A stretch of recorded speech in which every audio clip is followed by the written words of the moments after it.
I remember the day I got saved. It was a pivotal moment. It felt like a life or death situation if I wouldn't have changed. Yeah. And I feel like sometimes we can move too quickly to pump songs out. Yeah, you really can. Especially if it becomes repetitious. Just knowing that I always got to constantly remind myself, the Lord is ordering your steps, and the promotion is going to come from Him. This is James Rousseau, a.k.a. Trig, and let me welcome you to the CoreLink Solutions Show.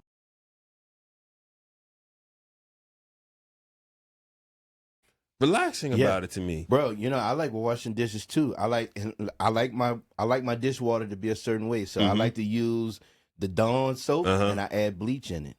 I add bleach in my soap suds, man. Bruh, you never know. Yeah, man, you never know. This dude out here producing the hardest songs and then go home and soap. Man, I'm telling you, man, I love it, bro. My wife, if my wife is listening, bro, that's funny. She can bear witness, bro. I love sewing. I love that, bro. Man. I love sewing. So you born and raised New Orleans? No, I was born in Memphis, okay. Tennessee. And then we moved to New Orleans when I was about 13, 14. Okay.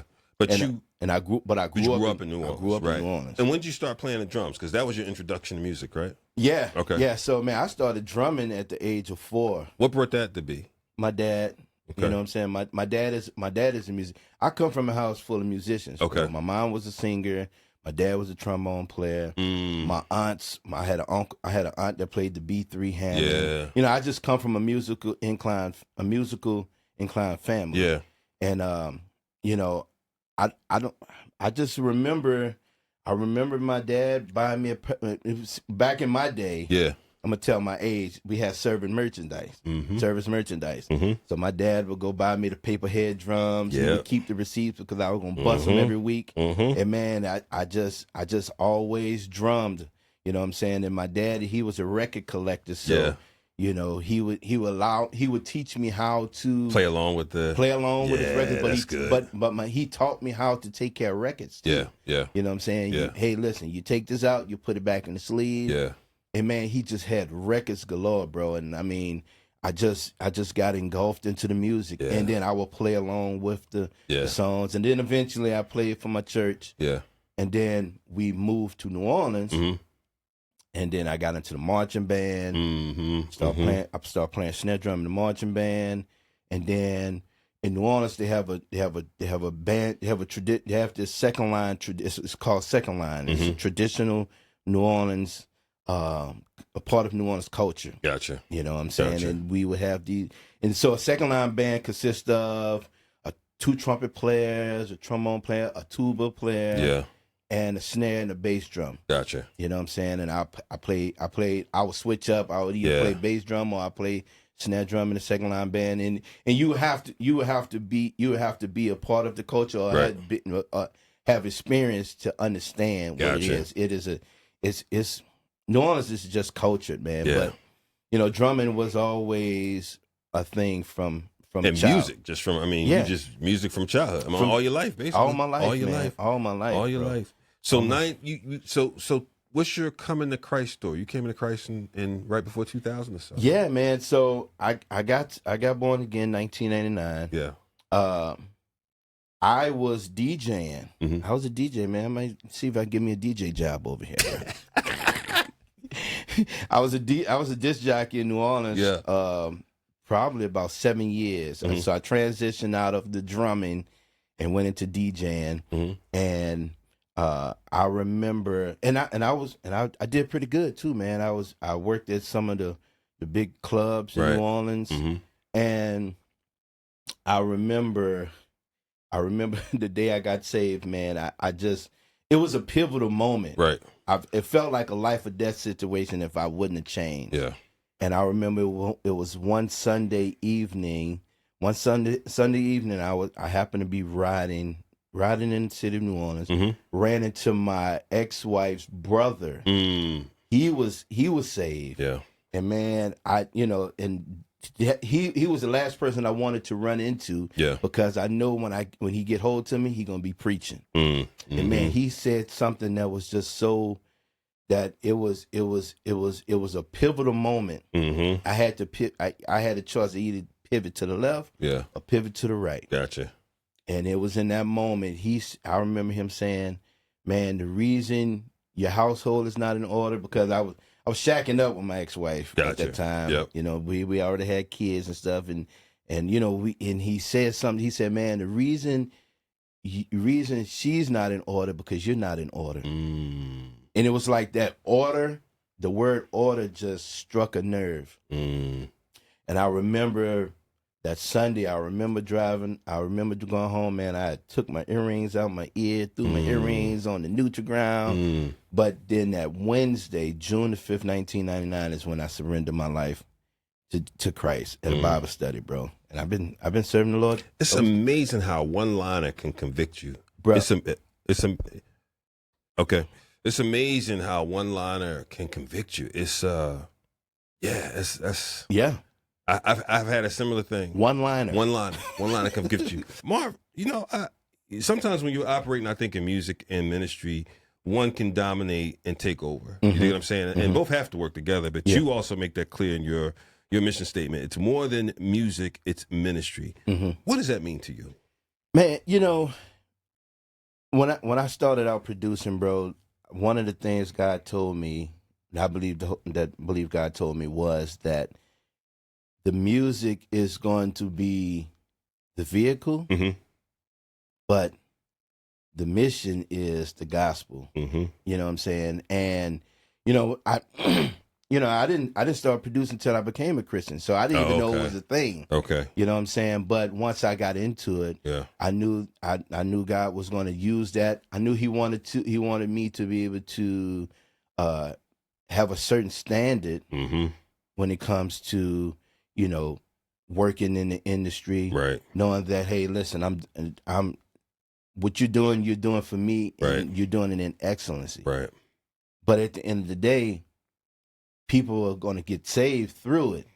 So that's always been the mission, man. You know, the music is just a byproduct of, you know, really just getting the gospel out. That's good. You know, that's good. I'm sorry, go ahead. No. And just keeping in mind that, you know, when you think about the music industry from a Christian perspective, you know what I'm saying, it is more ministry than anything. Right. You know what I'm saying? Because, you know, from a financial standpoint, it's totally different. Yeah. So you have to be ministry minded. If you're not ministry minded at the end of the day, right, you're gonna find yourself veering off, chasing the carrot syndromes, especially if it becomes the focus of finance. Yeah.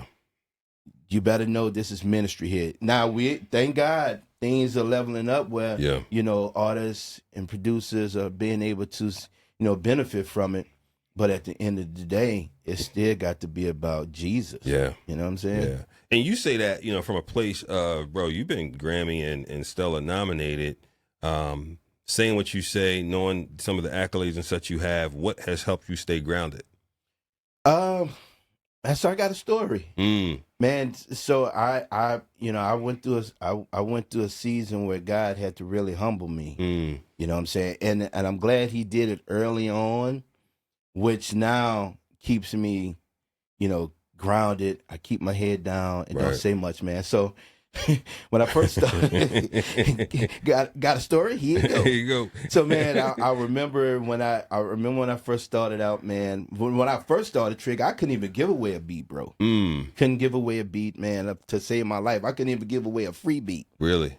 Yeah, nah, man. But then just staying consistent, grinding. MySpace days was MySpace, bro. MySpace and SoundClick. Bro, I used to be working the mugs, bro. I'm telling you, I would upload my beats on SoundClick, put them in that MySpace message, and have that joint where it was, as soon as it go, it's going, man. And so I did that for a long time. I should do that, and I remember, you know, like even Derek Minor, you know. Well, he was pro at the time, but Derek, that's how I started working with Derek. Okay. You know, through MySpace. And what happened, man, God just really started just taking me on a journey, man. I still started working with a lot of indie artists, and, you know, I got a manager at the time. Shout out to my brother, Sharif Chauncey. He took me under and started managing me, man. And I remember I submitted some work for Ambassadors Project for the Chop Chop. Chop Chop. Yep. And you know, you reading the emails and you like, and you hint, and dude's like, yo, Reef, I'm gonna use these joints. Yeah. And at that time, as a producer, it's like you get on Ambassador Project, man. You was there. You know what I'm saying? It wasn't Lecrae at the time. It was like Ambassador, The Truth. Like you get on one of them joints, you there. So all at the same time, I'm working with all these indie artists. I'm getting these opportunities. Yeah. What's happening? My head's starting to get big. I'm like, I'm the man. And I remember it's in that pride started leaking out to where it was when I would have some indie artists that may owe me a few dollars and was taking all them like, yo man, my attitude is be like, man, I need my money. You know who I am? And but all the while, God is like, check. So I remember as we submitted some records for Ambassador's Project.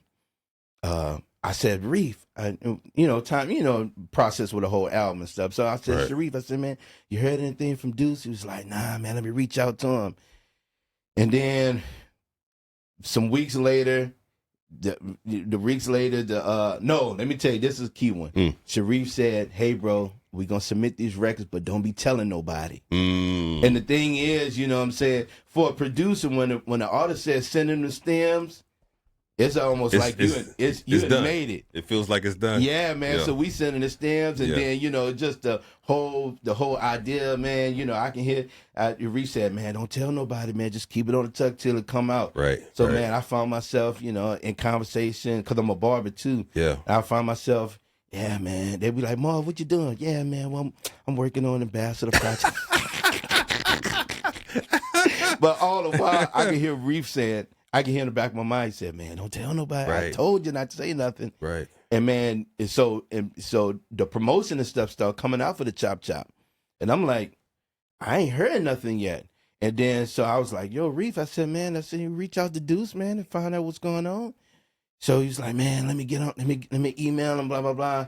And I remember one Sunday, I was in there cooking. I was cooking that Sunday after church. And Sharif called me on the Sunday. He was like, yo, man, I need to talk to you. Like, what's good? He was like, you sitting down? I said, no, man, what you got? I said, tell me what you got. He said, man, the records didn't make the album. And bro, I just took it back. I just paused. And man, I literally started crying, bro. I was in there chopping onions, and bro, I just started crying. And Reef on the other line, he's like, yo, man, just keep your head up. You need some money? I send you a few dollars. I'm like, nah, Reef. I knew the Holy Spirit was dealing with me, bro. Because my attitude started changing, bro. I was being prideful. I started handling my indie artists, just any kind of way, because I'm thinking I made it. Thinking you made it. And man, I remember when Sharif said, he said, man, look, just keep your head up. It's gonna be good. It's gonna be okay. After that, bro, I went on a fast. I stepped away from the music for maybe about almost 2 to 3 weeks. And at that time, I was full-time producing. Gotcha. I stopped making music, bro, because my heart was broken. Yeah. But I knew my heart. I knew it was all on me. Yeah. And I remember, bro, God dealt. He dealt with me, man, and ministered to me. He rebuked me, reproved me, and ministered to me, and just got me to just. Humbled you. Humbled me, man. It really did. Humbled you. And I remember walking into a Bible study one Wednesday, and like Josh, Jay Silas, Reef, we always were friends. Shout out to Jay Penn and Jay Silas, man. Those are my brothers. Yeah. And we all kind of ran in the same circle. Right. And what happened, Swift called me. So I got a call from a 215 number. I'm like, who's this? I'm like, Josh or Jay changed their number. So when I picked up the phone walking into Bible study, I said hello, and all I can hear is, yo. I'm like, who's this? It's like, this Swift. And he was like, man, I hope you don't mind. Josh gave me your number. I'm like, nah, bro, what's going on? He's like, well, man, I'm working on my project, bro, and I want to see if you can send me some joints. Yeah. And bro, and that's when I said, God giving me a second chance. But I knew how to handle it. Yeah. Look, when I was working on Holy Culture, when I was working on the Anthem project with Swift, Right. I ain't tell nobody. Right. Only person knew was my wife and those that was in my circle, bro. But I ain't tell nobody outside of that, bro. I learned that lesson. Yeah. But it's one thing the Holy Spirit told me. Mm-hmm. He said, man, it's good for me to humble you now, then allow you to level. Absolutely. And then you have a harder fall. Thank God for that, man. Man, so yeah. Thank God. You know, it's interesting, right? When you go through that and you think about the things you said in terms of starting out and not having success early, yeah, having to work your way up, getting to that point and acting out, right? Not even acting out, and then having to humble. When you think about that and those lessons, and now raising 7 children on your own, rather, how do you think about who you want to be as a father? Whew. You know, I want to be. I want to what I want to be. I want to always be a transparent father. I'm okay with my kids seeing. You know, I want them to see the realness of me being a dad and, you know, trying to be and being a believer at the same time. You know what I'm saying? I want them to be able to see, hey, look, your pops make mistakes. I want to be able to share my mistakes with you. Right. So hopefully you don't make them. Right. You know what I'm saying? So I want all my kids. I got 6 boys and a daughter. So I always want them to be a better version of me. 6 boys. 6 boys, man. My oldest is 28 and my baby's 18. Yeah. Your baby's 18. Baby's 18. Yeah. Yeah. With a 6-year-old grandson and a granddaughter on the way coming in October. And a dog. And my beautiful wife. Damaris, man. That's my Fatherhood, my brother, is fatherhood and being a husband. I mean, you know. It's a challenge. Yeah. It's a challenge. It's rewarding though. Absolutely. You know what I'm saying? Absolutely. Because now, you know, even, you know, for your kids to still be grown and still call and want to have conversations with you. Absolutely. You know what I'm saying? And really needing your advice. Absolutely. Even though you've been trying to give them advice all their life. You know what I'm saying? I was having a conversation with my eldest boy today, and he, you know, and it just, you know, hey man, I've been trying to give you advice all your life. Yeah. But he's 28, 29 and saying, Dad, I just need to talk. Yeah. I need some advice. So that's rewarding for me. And then it's better he's in a different place now versus a teenager. Like he's lifing. Absolutely. So now he's going to really take heed to the advice. Absolutely. Prayerfully. Something happens in the 20s, right? I feel like something happens where the vice is now welcome, and even past advice is reflected upon differently. Yeah. Right? Like the ears, you know, you have ears to hear, right? For those who have ears to hear. And so something definitely happens in that age bracket that I've seen over and over again. Yeah. So, man, let's when we come back, man, I want to talk about your creative process, because I believe there is another crop of producers that are coming up, but I also believe that we may not have generational ties that help them advance quicker, right? But let's talk about the creative process, bro. So with 20 years of experience, man, with all the nominations, the accolades, the list of people you've worked with of all different levels of notoriety, bro, what are like 2 or 3 things that you know about producing now that you wish you knew when you started? Man, I got to start off by saying I wish I would have knew the benefits of collaboration. Yeah, I'm like that's just the time I'm on today. Yeah. You know what I'm saying? I wish I would have really understood the benefits of collaboration. For the track itself or the overall song in terms of the lyricist and writing, or I think even with the track itself. You know what I'm saying? With the track itself, you know, like if I could have understood the, you know, the uniqueness in collaborating, man, like, you know, even for some of the stuff we're doing now. Absolutely. You know what I'm saying? It just makes it so easier. You laid the groundwork for the artist. Right. You know what I'm saying? And it, you know, it's not like that. So it's like it's like before we was in that, in that collaboration space. Right. It's like an artist will buy a beat, but they may just sit on the beat because they don't really know no direction. They don't really have a direction. Right. You know what I'm saying? They just know the beat is jamming. Yeah. I can write to it, but what should I write to it? Mm. You know what I'm saying? Mm. I wish I had Ron when I first started. Shout out to my guy Ron. Big shout out to Ron Smith. Ron Smith, man. Ron Smith. Man, Lord. Incredible writer, creator. Look, I posted a joint the other day. I said, man, we like Batman and Robin, but he's actually Batman. Ah, you give the Batman credit? He's the Batman, bro. He's the Batman, I love man. it. But I wish I would have had a Ron Smith back in the day. Yeah. You know what I'm saying? To be able to say, Ron, can you fly this hook? Yeah. Send it back. Yeah. I'm going to put it on the website, sell it to the artist, maybe even up the price so we both can really benefit. Right. But everybody's winning because you didn't give direction to the record. Yeah. You know what I'm saying? And then, hey, we just making good music. And, I mean, but, and the business is consistent. Yeah, but even using a term like that, we gave more to the record. Like when you say record, it feels different when you say record and beat. Versus, well, no, not that record versus like song. Because how can I say this, man? It feels like, particularly during the COVID era, songs became more, this is going to sound harsh, almost disposable. Yeah. Just make them quick, pump them out, feed the algorithm, but they're gone. Versus when you say record, the feeling in my body when you said record took me back decades. Right. And again, we are both huge fans of the Temptations movie, right? That art of taking the time to try to create something timeless. Yeah. And it reminds me, maybe this is a bad metaphoric example, but I almost think about when you want a quick building, you can order a prefab building. Yeah. And they can come bring it to your property, put it in your backyard, whatever.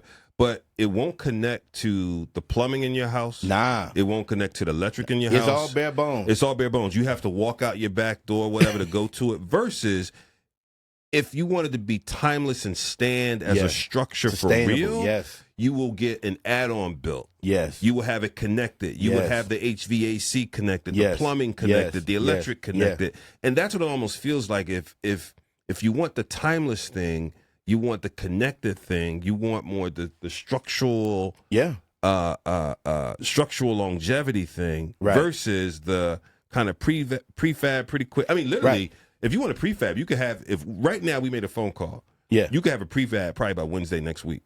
That is very true. Put up, right? Yeah. Man, it's almost like having everything on the same foundation. You know what I'm saying? That prefab building has its own separate foundation. Separate thing. You know what I'm saying? Which means, just like you said, not to be redundant, but it got to have its own separate. Absolutely. You got to run pipe under the ground. Right. Oh, man. But if you're already connected to the foundation of it, you just add it on. Right. And it can serve a purpose. Definitely. I mean, clearly, they're selling plenty of them, right? There are the right situations for it. But again, if you want, and you're thinking about 3-5 years from now. Yeah. And you think about the investment, you're saying, wait a minute, I don't want to walk out a door over to another building to another door. Yeah. Forever. I don't want to have a separate electric junction box and all those different things, right? Which is going to make the electric bill go up a little more. Right. And so to a certain extent, it's short-term thinking versus long-term thinking. Yeah.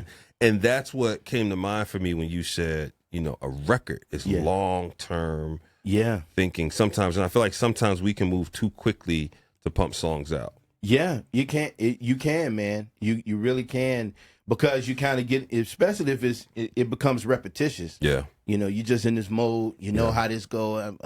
We kick the 16 and then do the drop here, drop there. Right. But instead of just really sitting with it and be like, case in point, you know what I'm saying? The Confetti record that Silas got that we worked on. Like, I think between me and him, and then you coming in. It turned out what it turned out, because I'm thinking once I sent it to him, I'm like, this is it. Right. And then I sent it to you, was like, well, man, maybe we could do some transitioning drop, add some drums. And I said, well, man, yeah, let's try that. Then we brought Ron in. You said, man, you know what? Let's not bring Ron in right now. Let's bring him in at the chorus. Then when you listen to the final product, and you be like, oh, that makes so much sense that you know, just those, you know, that taking your time, letting that record marinate. Yeah. Adding in these other little seasonings and stuff here. Yeah. You know, we added in that drum change and it just set it off to something else. And then we actually, remember we had Ron in the beginning. Yeah. And you was like, man, take him out. Let it breathe. Let it breathe. And then bring him into the chorus. I was like, woo. Yeah. That's a great example. Yeah. That's a great, and it was fun doing it. Just collaborating with each other. And guess what? Yeah. Everybody was willing to pivot. Everyone was willing to pivot. Everybody was willing to pivot. Everyone was willing to pivot. For the sake of the collaboration. Yeah. So that's your first thing, collaboration. What would be another one you wish you would have known? Man, you know, I wish I would have known. I wish I would have known. Man, that's, you know, that's. I think. I wish I would have known to, how can I say this? I guess maybe like take your time. You know, I felt there was there was some seasons in my life where I kind of felt like I was, you know, rushing, you know what I'm saying? Rushing to do things. And, you know, you're not really knowing if you're really prepared. Gotcha. You know what I'm saying? Yeah. Really prepared for certain things. You know, so just being patient, not being over anxious. I wish I would have learned that. And I think I think in the midst of wishing I've learned that, I think I was talking to somebody. I think I was talking to me and Baradox was somebody I was talking to. We was talking about the chasing the carrot syndrome. I know some. I know some people, they have that mentality. Yeah. You know what I'm saying? Like, I'm gonna chase that carrot. I think for me, I never wanted to chase the carrot, but what happened with me not having that mentality, but yet wanted to rush. Yeah. I would find myself, you know, I found myself maybe envying some of my colleagues. I didn't want to chase I didn't want, and I don't want to, you know, the chasing carrot has different meanings to it. Like, you can chase it and be chasing it. Right. Like, this is all you see. But then some people just actually grinding hard and really getting in it. And they're in the right place in the right time. Yep. So me having that type of mentality, and I hope I'm making sense, bro. Totally. You know, me having that mentality, but not that having that, not chasing the carrot, but yet still having this patience. Yeah. This impatience. When I would see, like, my homies, I would see them getting doves and Grammys and stuff, man. Like, I could feel that sense of, like, envy coming in. Yeah. Yeah. And I'm like, this ain't even me, bro. Like, I'm the brother that, man, when you winning, I congratulate you. Right. But I went through a moment of that. You know what I'm saying? Then I'm like, well, man, I should have went on. I should have been Jay. Man, I started before them, and they moved on. But when I realized what Satan was doing, bro, I turned that. I said, man, you know what? When I see my brothers winning, I'm gonna reach out to them and genuinely be happy. Be happy for man. them. Congratulations, bro. Man, I am so proud of you, bro. Yeah. You won. I won with you. That's good. You know what I'm saying? That's good. You know, just mindset, man. Yeah. Just, you know, I wish I'd, you know, man.